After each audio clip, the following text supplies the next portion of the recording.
Previously on the Beam Chronicles.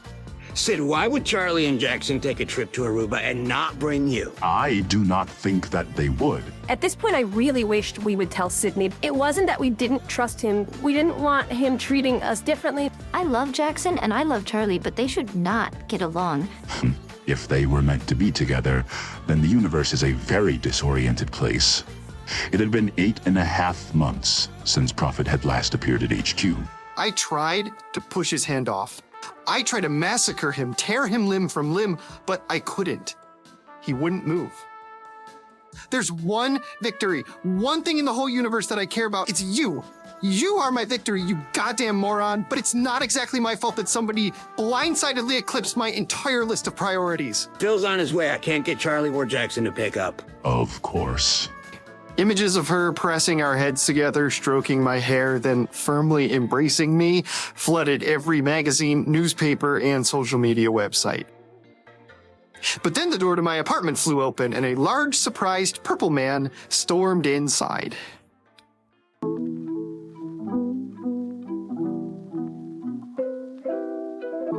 These are the Beam Chronicles with your host, MJ Dooney. Book 2, Compromise, Chapter 15, Cidney Kovorski.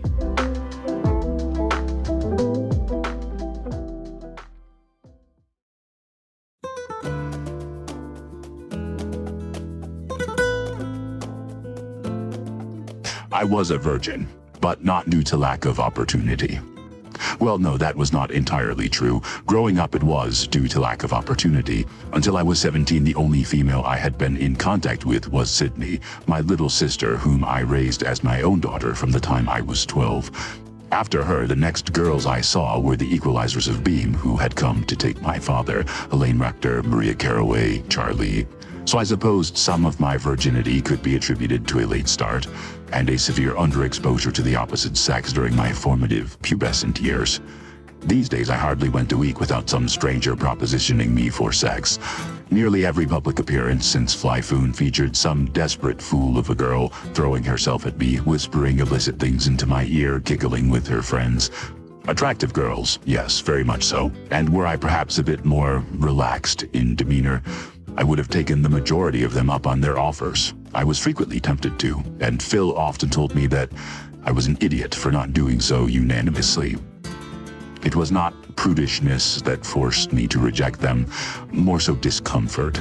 None of these girls knew me, but casual sex with a stranger never really bothered me in concept alone. It was more the fact that were I not a celebrity, none of them would extend the offers they were extending. Clearly, I was not a handsome man. No girl grows up dreaming of the perfect 7-foot-tall purple-balled behemoth prince with yellow snake eyes and rows of fangs. It was all for the story.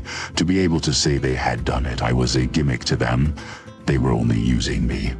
And true, to some extent, if I had accepted, I would be using them in turn, but something about the knowledge that none of them wanted any part of me beyond the novelty made me hesitant. In a perfect world, I wanted to hold out for someone who actually liked me. But a girl such as that was surely a rare being. Perhaps if I kept waiting for one, I would spend my entire life hesitating. So occasionally, with this in mind, I would meet a fan with the right combination of features to almost compensate for that hesitance. Only almost, at least to this point, but some not very close. The most memorable hesitance compensator was at BeamCon West last year. The BeamCon West was always the largest bonanza, the craziest parties with the most people, and the cutest girls, which I suppose made sense from a statistical perspective. That year, I was asked by Peter to make an appearance, to host a Q&A panel, and I gladly jumped at the opportunity for a bit of a day off. Phil accompanied me, since Jackson and Charlie were both apparently busy, and together we entertained the massive crowd. I remembered vividly the way we cleared the convention hall once our panel began, how they stood at the back of the auditorium packed in uncomfortably tight. Even the owners of the booths closed shop temporarily to hear us speak. After we finished, there was a costume contest, which I was asked to judge, and I agreed, expecting some more flippant, meaningless entertainment. The winner was the girl with whom I almost had sex. She was dressed as me, but she did not look anything like me. She was quite tall for a woman, perhaps 6 feet, but not nearly my height. Compared to me, her jeans were too tight, her white tank top too low cut, and her face, in spite of the contact lenses, false teeth, and purple body paint, was obviously too pretty. There were other specific discrepancies I had to ignore outright due to the nature of a gender-bent interpretation. For example, I do not have breasts, but even if I accepted that I was to look past those, it was hard to argue that it was an accurate interpretation of me. Somehow it was still blatantly my favorite. Perhaps it played a role that the blood flow required to make a logical, objective decision was being directed away from my brain. Anyway, when I presented her with the prize and attempted to shake her hand, she thrust her arms around my neck and her tongue into my mouth, which was not entirely unpleasant, and gave the assemblage and myself quite a thrill. The girl left me with a room key, whispering the number of her hotel room to me, 519, then winked and walked off the stage. I watched her leave for as long as she stayed in my line of sight. I never did make it to room 519. My final verdict on the matter was that it would be narcissistic to have sex with her, given that she looked like me. True, were she dressed instead as Jackson, heaven forbid Charlie, it would not have improved her chances. In the end, it was likely just another rationalization and my lack of action just another mistake. But even without a more exciting end to the story, she was plenty memorable enough to stick with me, to the point where I still remembered that she was staying in room 519. And I often found myself thinking about this girl dressed as me at the seemingly strangest times. And that moment, as I entered Jackson's apartment, she occupied about a third of my cognizant thinking. The second third was the fretful curiosity why the door had sprung open just as I walked past it, as if some unseen force wanted me to witness this display. Third, the sudden realization why I would not like to join my friends on a trip to Aruba. Oh my. Fuck! Shit. Hold on, Cidney, wait. I'm sorry, hold on. Charlie must have sixed me first, grouping out of the room before I had a chance to see any more of her than I wanted to, but alas, the same could not be said for Jackson, who remained on the couch, naked, confusedly scanning the room for his misplaced lover, only to find me, mouth agape, thinking about that girl dressed as me, trying to ignore his graphic nudity. Cidney, wait. Jackson proclaimed as he hopped to his feet, telekinetically flinging a towel in from the bathroom to cover himself. This is not what it looks like. It looks like you and Charlie were having sexual intercourse on your couch.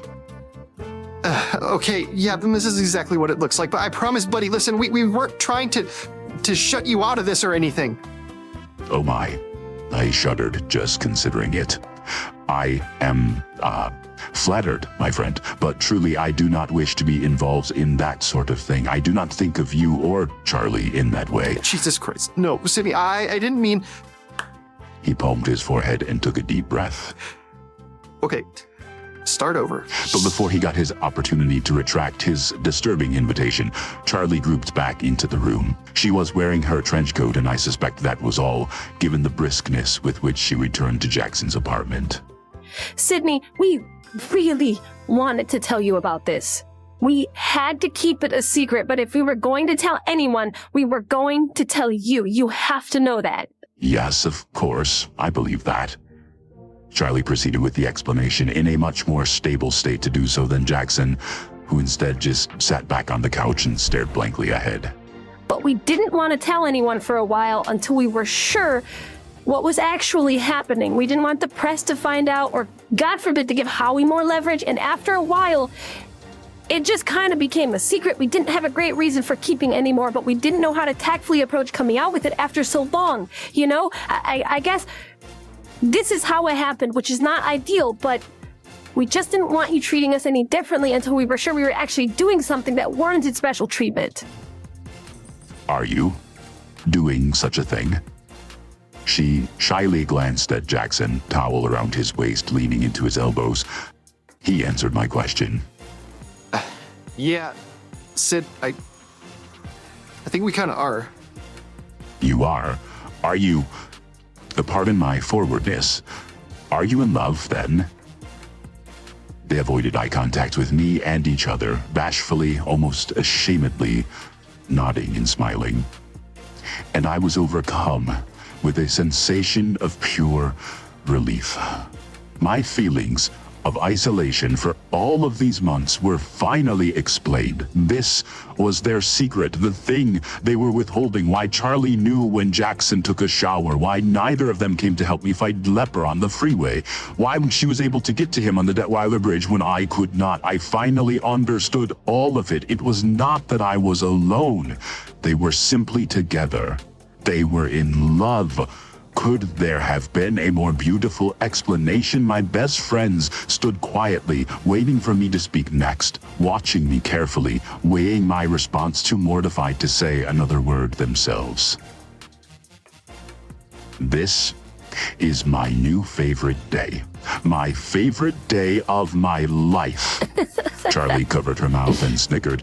Jackson asked the most ridiculous question he could have constructed. You're not mad that we didn't tell you? Mad? Mad? Ah! You are my brother, Jackson. Charlie, you are my sister. My two favorite people in the world have discovered love and happiness, and to top it all off, they have found these things with each other. How on earth could I be mad? Nothing could possibly make me happier. My brother and my sister are in love with each other. What could be better than this? From there, it was an hour of decompression. I could feel it. Almost literally, the tension in the room between the three of us drift away as they relaxed into their confessions of truth. They told me about all the times I had almost caught them, all the times they had almost broke down in front of me, all the times they had almost gave up the struggle and told me. It took 10 minutes for Jackson to remember he was naked beyond a towel, telekinetically dressing himself while I shielded my eyes and Charlie groups back to her apartment to put on something beneath her trench coat. Once everyone was dressed and reassembled, they shyly requested that I help them maintain their secret now that I was in on it, and I assured them nobody would hear a word about it from me. I had already begun to construct this new image of myself and my role in their lives as protector and guardian of their love, the noble friend that cleared away the barriers to ensure their happy ending.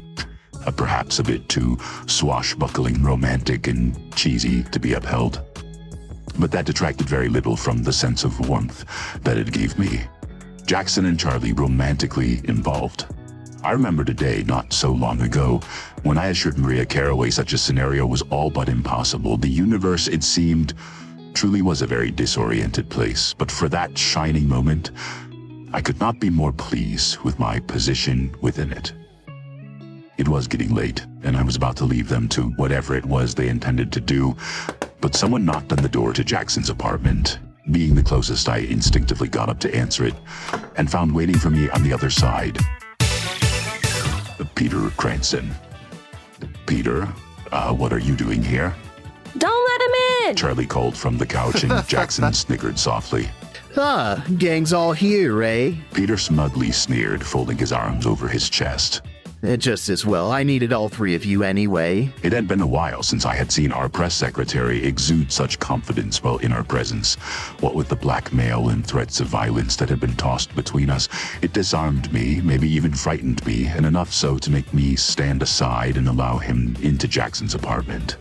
Go on, sit down, Kovorski. I'm gonna stay right here, close to the door. Get a nice wide-angle shot. I want to be able to read the expressions on all three of your faces all at once when I tell you what I'm here to say. Spit it out, Peter. We're in the middle of something. Oh, Teague, indulge me a little, okay?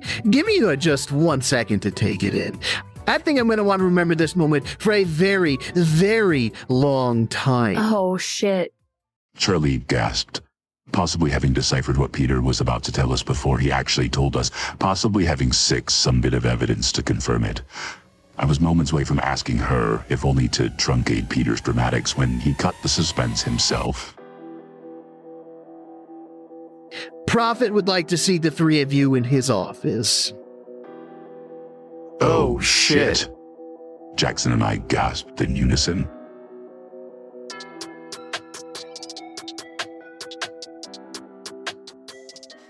It was nearly 8 months since any of us had seen Howard Prophet. And in the grand scheme of things, 8 months was nothing. Perhaps it was that these 8 months were so eventful and that so much had changed, but Something gave me the odd sensation of seeing a ghost when I stepped out of the silent elevator into Howie's office with Charlie, Jackson, and Peter. Surely, in less than a year, I had not convinced myself that we were free of his presence for good. Yet somehow it felt surreal, impossible, like a mirage that he was there in his office at his desk, scribbling away at paperwork as if he had never gone at all, and we had merely forgotten to look for him up here. He glanced at us, smiled his plastic perfect smile, and stood up, striding around his desk to meet us halfway to it, extending an arm to shake Charlie's hand, then mine, then Jackson's. It was like we were his long-lost friends or his family picking him up from the airport after an extended bit of travel, and not his imprisoned cadre of unwilling assassins. He seemed overly friendly and happy to see us, but we all knew how little one could trust Prophet's outward appearances. Charlie was pale, almost quivering with fear as she bit her lip and fidgeted her knee after we sat down. I, on the other hand, could not bring myself to twitch a muscle in my body, afraid that doing so would throw the hair trigger, ignite the rage Howie was hiding behind that smile. Strangely enough, Jackson seemed perfectly relaxed, albeit confused, but in a pleasantly surprised kind of way. He slouched into the chair farthest from mine, closest to the window, glancing Howie up and down with a bemused smirk on his face. I thought I even heard him scoff. I would have questioned his demeanor aloud if I thought my vocal cords had the assertiveness to vibrate at all. Instead, I remained silent. Welcome, my friends. Howie greeted us once he refound his own seat. It has truly been too long. He abruptly, almost irritatedly glanced up to Peter. Thank you, Peter. You may leave now. Sir, if you'd like some privacy with him, I completely understand. Totally your call, but I was hoping maybe that I could just stay, I'm sure you have your reasons, but what we will be discussing doesn't really concern your department. I'll brief you on any relevant information after we're finished. I won't make the peep, sir. Honest. I'll just stand back here all by myself. You won't even know Pete, that I'm... Bit of an unwritten rule on meetings with Howie. Jackson cavalierly said over his shoulder with a level of calm confidence I could not approach faking. If there's not a chair for you, you're not supposed to be here. Prophet chuckled, then shrugged contritely, gesturing toward the elevator. We won't be long. Fine. If you change your mind, I'll be in my office, Howie. Peter, clearly disappointed that he would not be witnessing the show, must have forgotten to imbue this particular statement with the saccharine ass-kissing tone he tended to use with Prophet. He shuffled defeatedly to the door.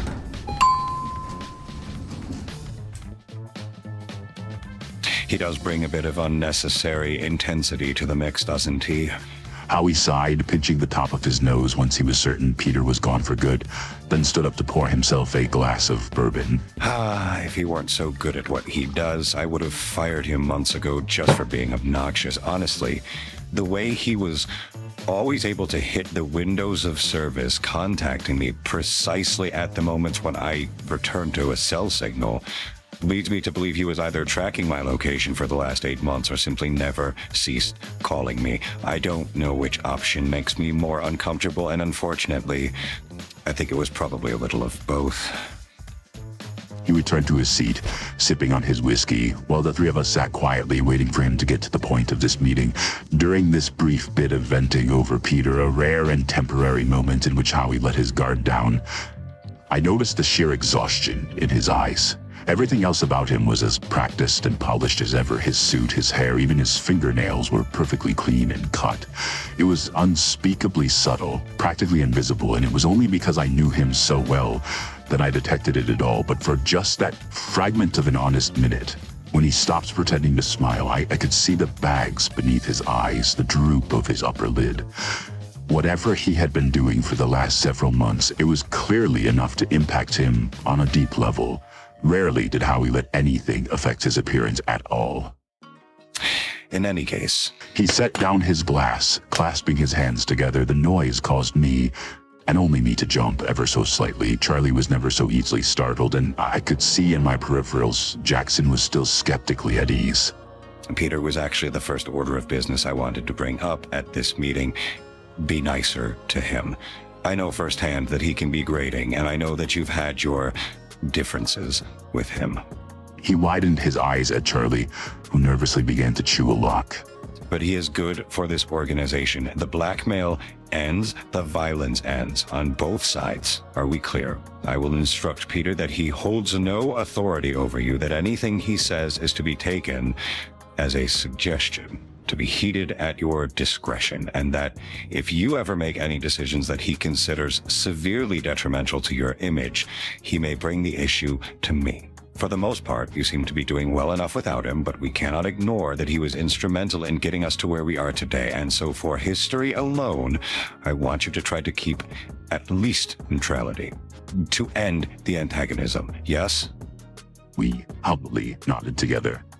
Good. Next, the dungeons. Dale is concerned that while right now there is ample space, at the current rates you three are imprisoning anomalies, we will be over capacity by year's end. In order to remedy this, I've elected to transfer several technologically based or otherwise depowered anomalies to branches in federal prisons for the remainder of their sentences. Dale and I have agreed to keep Enzo Skelton and Rick Fisher in our dungeon. I insisted that Trevor Long be added to the list of exceptions. He shot Charlie yet another look, accompanied by a friendly nod. Her fidgeting increased, and Jackson reached out his hand to reassure her. It was a bad sign when Prophet began a meeting by granting sympathetic favors. We can discuss further if there are others the three of you wish to keep under our heightened security, but in any case, we need you to sign off on the transfer since they're mostly your bus. Get with Dale on that as soon as possible, please. We humbly nodded together again. As to these new methods the three of you have enacted. He began, then took another sip of bourbon, setting the cup firmly on the desk and leaning across it, steepling his fingers. Obviously, I'm against them. The line between what you are doing now and the vigilantism you aim to stop is very fine. One could argue there is no line at all. Truthfully, I almost returned from my, let's call it a sabbatical, when I heard Jackson's press conference on the matter to cease it before it began. It is a dangerous game. You are one failed case away from catastrophic disaster in publicity, one that not even Peter could spin you out of. One failed case away. Like the debacle on the Detweiler Bridge that he himself constructed for us, was it only intended to be demonstrative of the tightrope we were walking?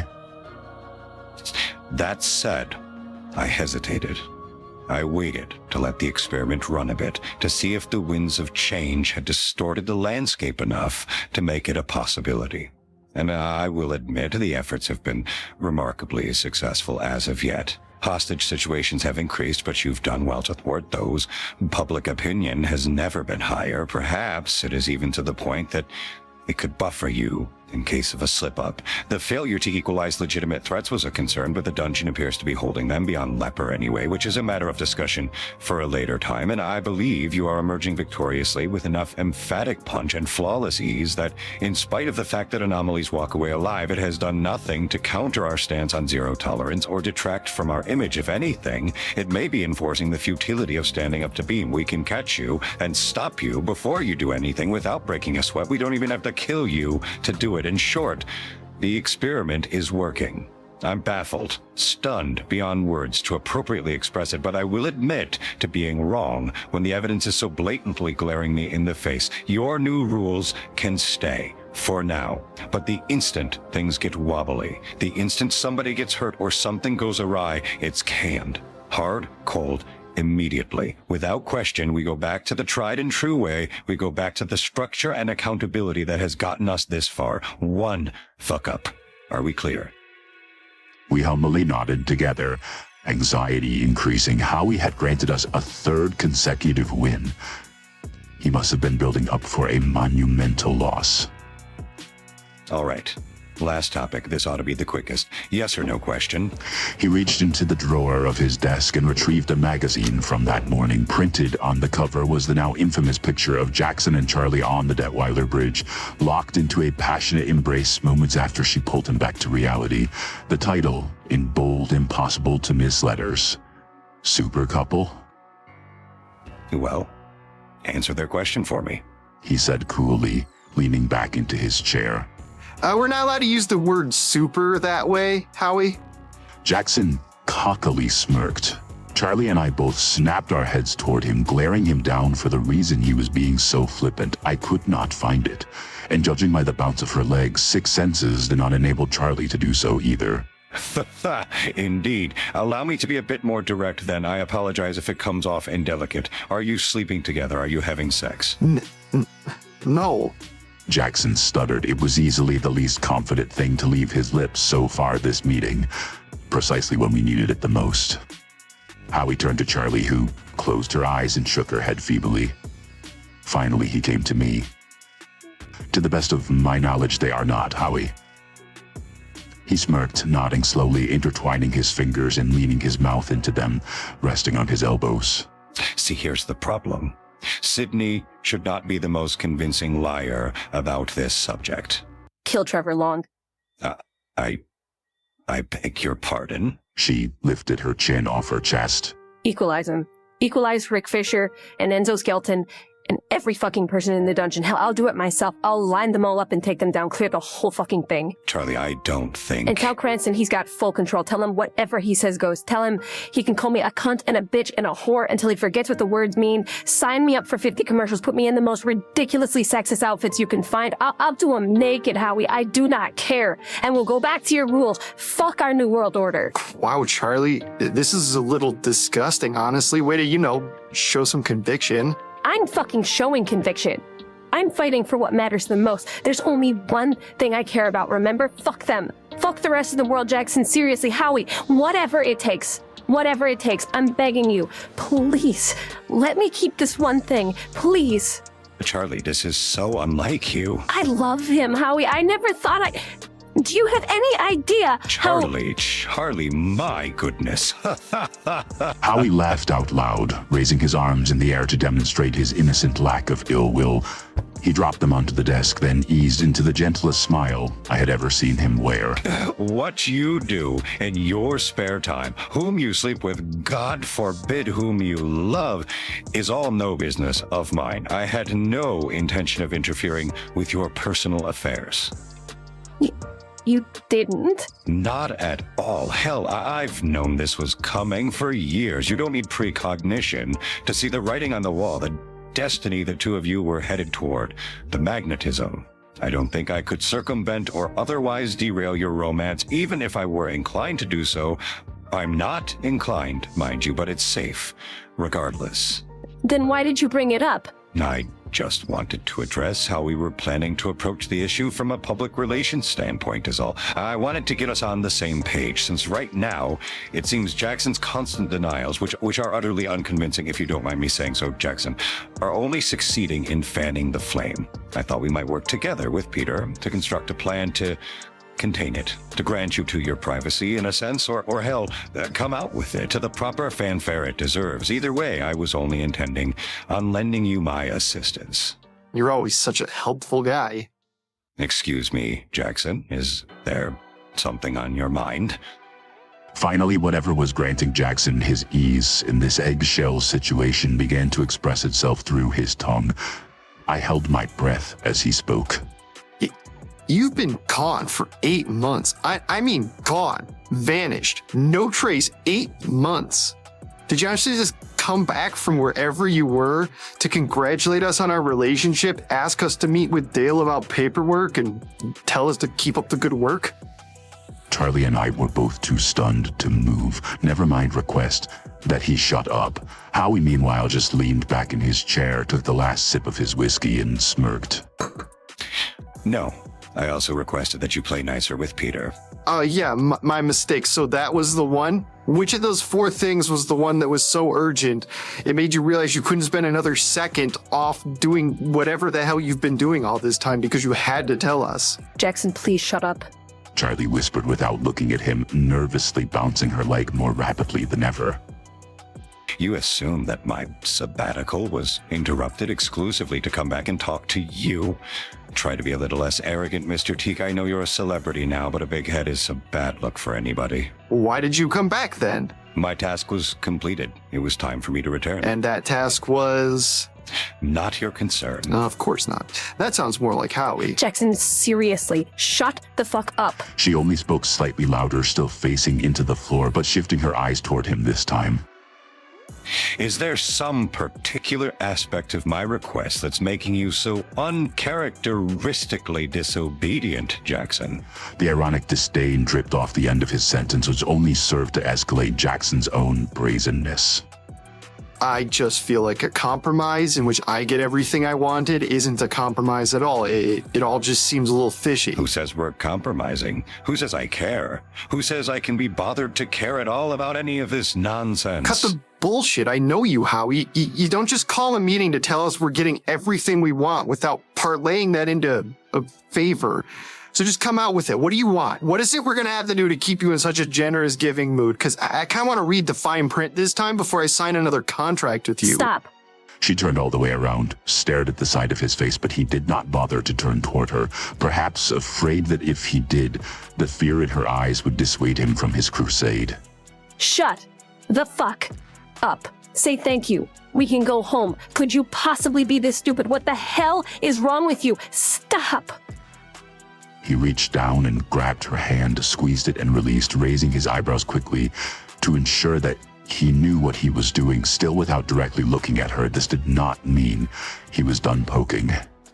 Or maybe it's not that at all. Maybe it has nothing to do with cashing in for a favor down the line. Maybe you're just afraid that we're finally stronger than you. Oh my God. She gasped and frantically reached out for his arm, but before she could touch him, Howie cut in, not breaking his fiery eye contact with Jackson. If you group him out of here, I'll kill all three of you.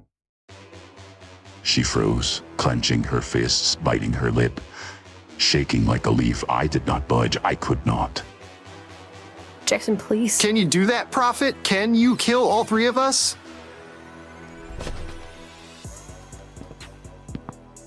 Howie slowly stood up from his seat behind his desk and walked around it toward Jackson. Would you like to see? He softly and fiendishly dared him as he reached his hand out toward Jackson's shoulder. But then suddenly, his hand flung back, the way mine had when I tried to touch Jackson on the Detweiler Bridge. Jackson moved it, teeked it away. He could not use his telekinesis on Howie. The secret containment method shut him down whenever he tried. We had known this simple fact for years, and yet now, in this room, Jackson successfully teeked away Prophet's hand. Was this why he was so relaxed, so smug? Did he know that whatever Howie had on him was disabled? Across Prophet's face was a look I had never before seen on him. True surprise. He stumbled backwards, licking his lips, eyes darting around the room. So, what's going on here, man? Jackson asked as he arose from his seat, hovering a few inches off the floor. You forget to turn it on today? Did you even know it was off? Jackson, please. Now Howie begged. Another unprecedented event. We can discuss this. For a moment I was filled with adrenaline, hope. For a moment I thought the end of our struggle was here, that some fortuitous bit of fate would allow Jackson to ensure our freedom, that maybe Prophet had been hiding from us for 8 months because he could no longer contain my brother. But then he stopped backpedaling, and the concern in his eyes melted into an eased arrogance more befitting of him. Through that transition, Jackson experienced a drastic change in his own expression, from collected sureness to wide-eyed terror. He plopped to the ground, apparently unable to hover anymore. Ah, there it is. Oh, God. Howie, no. Howie, please, no. No! No! No! Then suddenly Jackson, a man who could defy gravity, flew out the window of Howie's office with a deafening shatter. He plummeted from view. Charlie reached toward the window, reached out for her fallen lover, and screamed. High-pitched, uninhibited, feverishly gut-wrenching, so powerful it drew me out of my seat as well. She began clamoring, stumbling past the chairs and toward that open window, perhaps trying to group to him, perhaps trying to jump herself, but before she made it, Prophet's hand shot into his jacket pocket. He disabled the wireless connection to her brain. Charlie collapsed to the ground, face down. Howie stepped calmly up to her, flipping her onto her back with his shoe. And I stood, idly, breathing, contemplating whether it was worth testing the contingency plan he had in store for me, trying to construct a way I could get the three of us back into Jackson's apartment. I was the guardian of their love for all of an hour, and I failed so completely that one of them was dead, the other just vanished to hell, and as I lingered, he turned away from me, walking to the corner, refilling his glass of bourbon, and taking a lengthy drink as he stared out the window. He was right. You know, I didn't call this meeting to say any of that stuff. I really just wanted to talk to you, Cidney.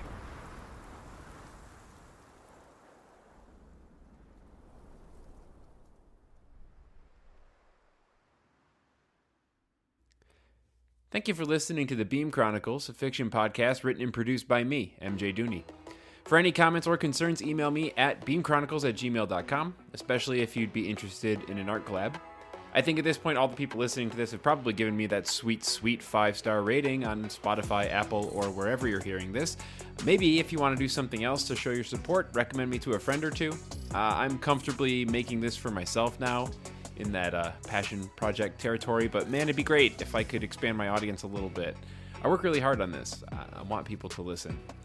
I suppose I should probably be doing that kind of promotion on social media, but that's still pretty dead.